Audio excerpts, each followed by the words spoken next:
Good morning, everybody. We're going to talk about bowel obstructions. The causes, there's two main causes, that's mechanical and non-mechanical, and we're going to go over that content right now.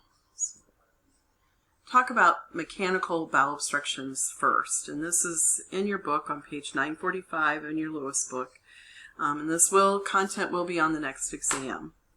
So when we think about bowel obstructions or intestinal obstructions, they occur when intestinal or GI content cannot pass through the GI tract, and the obstruction can occur anywhere within the small bowel or the large intestine. It can be a partial or a complete bowel obstruction. So there are two main causes, according to your book, for bowel obstruction or intestinal obstruction. The first one we'll talk about is a mechanical obstruction, and this is more of a physical, your book calls it a physical obstruction of the intestinal lumen. Many of these intestinal obstructions will be seen in the small intestine, similar to Crohn's disease. These can be things such as surgical adhesions. This is scar tissue that's built up after surgery. So if they've had a previous colon surgery, then they can have what's called adhesions or scar tissue, and that can cause a mechanical obstruction. And those adhesions are probably the most common cause of a mechanical bowel obstruction. But other causes would be maybe a hernia, abdominal hernia that has protruded through and is pressing or obstructing that small intestine or that intestine part. Your book mentions Crohn's disease. We've already talked about that in the previous lecture. Intussusception, and Professor Alyssa does talk about intussusception, and that's another disease process that can form a mechanical obstruction. Note that in adults, we don't see intussusception, that telescoping of the bowel. In adults, we can see something else called a volvus, a V-O-L-V-U-S, a volvus, and that's a twisting of the bowel on itself. And we see that in adults. Cancer, obviously tumors can occur in the colorectal area in the colon, and that tumor can then cause an obstruction. The obstructions in Crohn's disease, as I mentioned, are usually from strictures, and gastric bypass surgery is another mechanical cause. With that one's kind of touchy because that can also be a cause of a non-mechanical, and we'll go into that in a minute. So there are some common causes for these bowel obstructions. The most common cause of a large bowel obstruction is typically colorectal cancer. That malignant tumor is obstructing the bowel. Other causes of large bowel obstructions would be diverticulitis or diverticular disease. Diverticulitis is outpouches that form along the bowel. So as we age, we form these outpouches and along the bowel wall. And so as we have the GI motility moving through the GI tract, if we're not getting enough fiber or water in our diet, then the GI content kind of collects in these outpouches along the colon. And they can, if over time enough GI content collects in that outpouching, it becomes almost like a balloon on the bowel wall and can cause perforation, abscess, and fistulas. So that diverticular disease is typically seen in the large intestine and is a mechanical bowel obstruction. Non-mechanical bowel obstructions, the main cause, and probably the most common cause that we see, is called a paralytic ileus. And that's just where your book defines it as a lack of intestinal peristalsis and bowel sounds. What happens is the bowel kind of falls asleep, if you will. It becomes paralyzed and GI motility can't occur. And it is the most common form of, as I said, non-mechanical bowel obstructions. And usually it occurs after surgery. Anytime we have colon surgery or abdominal surgery where the intestines are manipulated either robotically or by hand, it increases the chance for paralytic ileus. So for example, if I was a patient and I had a hysterectomy and I had a open vaginal hysterectomy where I had a small transverse incision in my lower abdomen. They would then, during that procedure, take my intestines out and set it beside me to get to my uterus and my ovaries and my fallopian tubes to perform that hysterectomy. Once that's done, then they pick up my intestines and they put them back into my abdominal cavity. That manipulation increases my risk postoperatively for a non-mechanical bowel obstruction or a paralytic ileus. Another example of this would be C-sections are another common cause of paralytic ileus. Another one that we see commonly on the med-surg floors is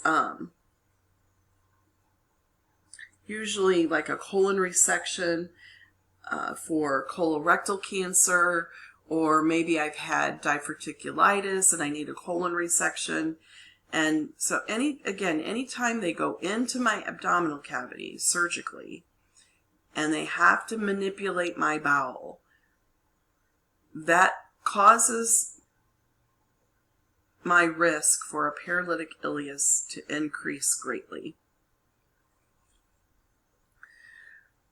So, and sometimes it's hard to know if there's a paralytic ileus or if it's an adhesion. So a lot of times we play this kind of wait and see game, because a paralytic ileus should resolve with an NG tube on its own.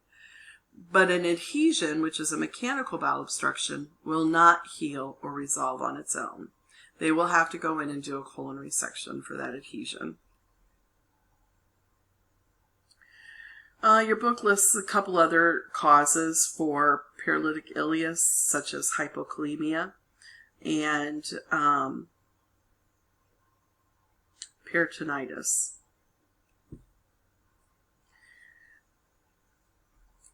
Some of the clinical manifestations of bowel obstruction are listed on page 946 of your book.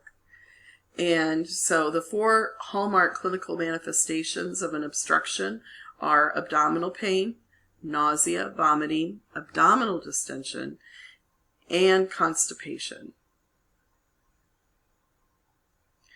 The degree and the order in which these 4 hallmark clinical manifestations occur vary depending upon the type and the cause of your obstruction.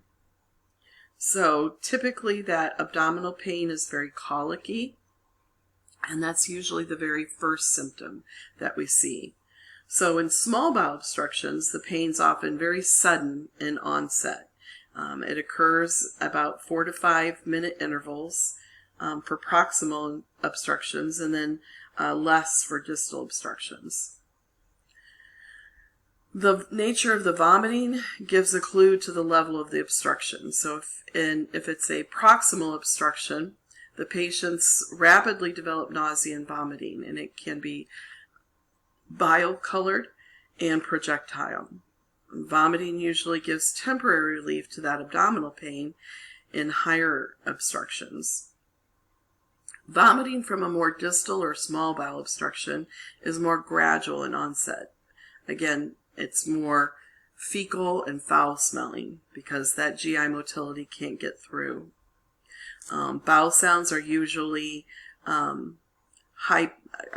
absent with paralytic ileus, and they're high-pitched above the area of the obstruction for mechanical obstructions.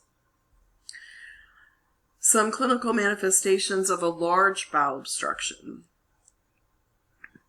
These are abdominal distension, can be either diarrhea or constipation, but there will be a marked change in bowel function.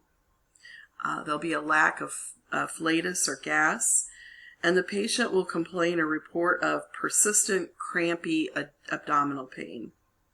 Bowel sounds for large bowel obstructions are usually present, but they become progressively hypoactive.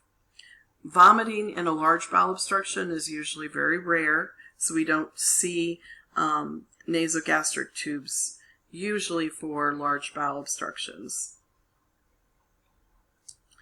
You'll see abdominal tenderness and rigidity in both mechanical and non-mechanical bowel obstructions. The risk that these patients are at is for dehydration and electrolyte imbalance.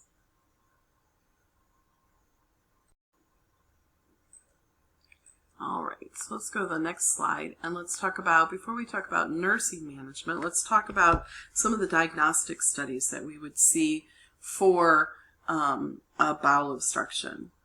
So first we want to make sure we're getting a good abdominal or GI history with the patient. And then we would expect the physician to order some type of x-ray, an abdominal x-ray, but usually we see a CT scan, your book says a contrast enema, but we do not do those. If they have hypoactive or absent bowel sounds, we don't want to do an enema of any kind, because you will perforate that bowel, and that patient will have a possibly a permanent ostomy, but they will have an ostomy at least for a little while to heal that perforation from the enema.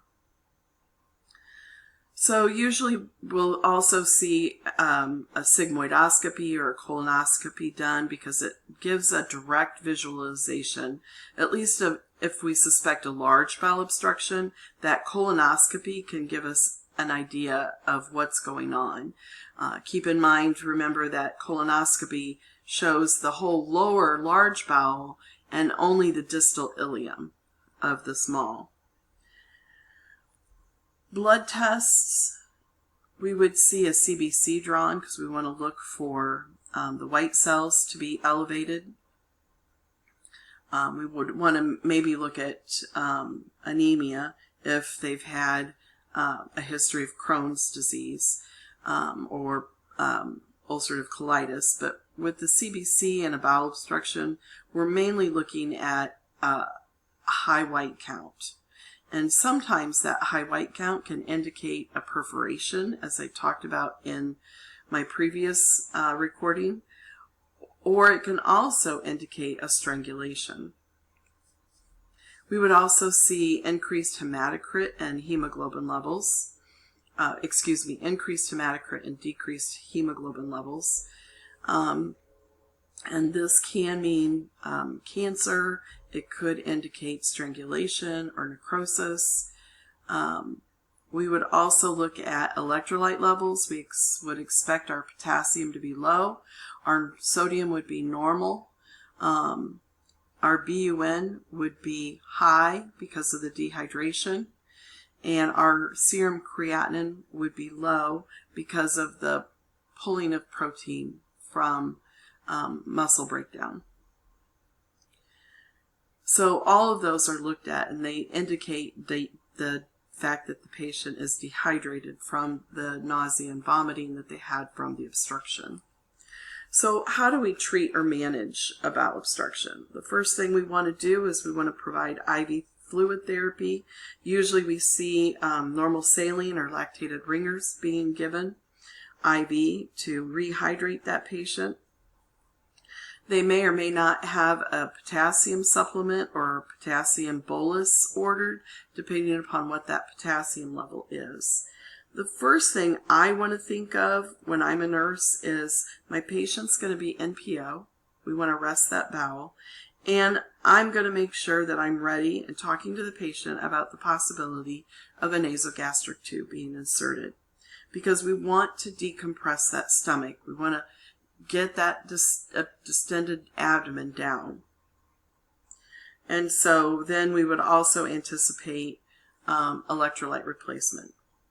So if you were looking at prioritization of nursing management interventions, the first thing we want to do is make the patient NPO.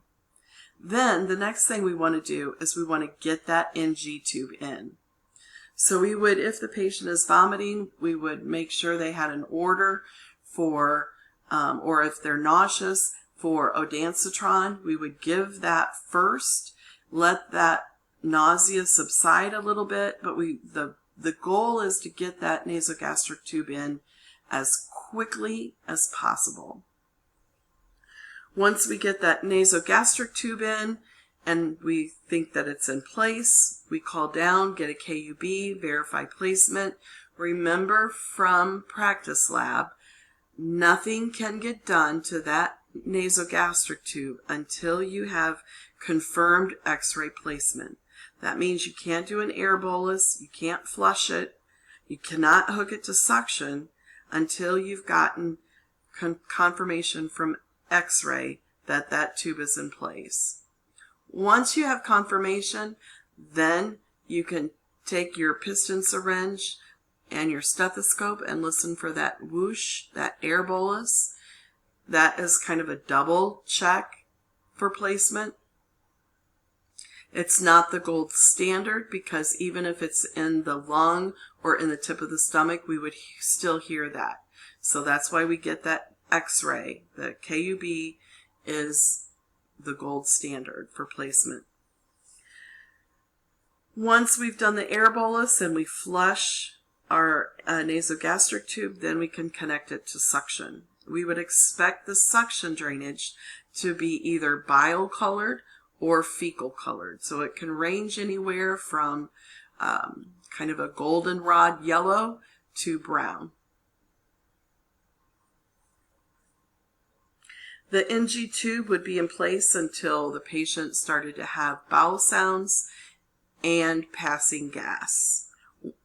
Once we hear bowel sounds, then we will start thinking about taking that nasogastric tube out. When will they need surgery? Well, they'll need surgery if the obstruction does not resolve on its own. We would know that by doing an x-ray. So usually with bowel obstructions, we will put the NG tube in, and then we will wait 3 to 4 days until the patient, and look at the drainage, and then we will order another x-ray, another abdominal x-ray. Based upon that x-ray, then we will compare it to the initial x-ray and see if that bowel obstruction is resolving. If it's not, and it stays the same or has gotten worse, then the patient will need surgery. Usually this is more of a mechanical situation, a mechanical bowel obstruction, where there is a tumor or there is scar tissue from a previous surgery. Then we know the patient has to have surgery. This can include a partial colectomy, where they remove part of the colon, or it can be a hemicolectomy, where they remove one whole side, a hemi meaning hemisphere, one whole side of the colon. It really depends on how large that bowel obstruction is. Okay. Nursing management of a patient with a bowel obstruction really focuses on the dehydration from the bowel obstruction and the care and management of the nasogastric tube. So we want to make sure we're flushing that nasogastric tube every 4 hours, And we're making sure that the suction is working. So we're looking at the suction tubing, making sure it's suctioning up. These patients are on low intermittent suction. We're looking at the drainage in the canister to make sure that we're measuring how much they're having out, because they will make a decision, the healthcare team, will make a decision on the effectiveness of the nasogastric tube based on our documentation of how much the patient is getting out of that tube at the end of every shift. The patient with the nasogastric tube needs to have very good assessment of the nares, because they can have skin breakdown in the nares. So we need to be assessing the nares. They also are at risk for dehydration, so we need to be very vigilant about doing oral hygiene. They're NPO even with this nasogastric tube, so they need to have those swabs in ice, and they can swab out their mouth to keep their mouth moist. We need to be giving them the water-soluble lubricant for their lips. Doing very good oral hygiene for these patients is important. Again, we're checking for patency. We're flushing that tube every 4 hours.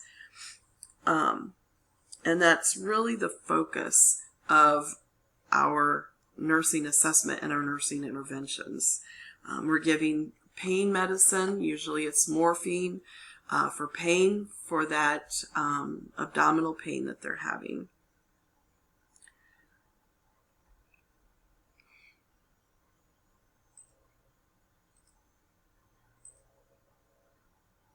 All right, so that is all I have with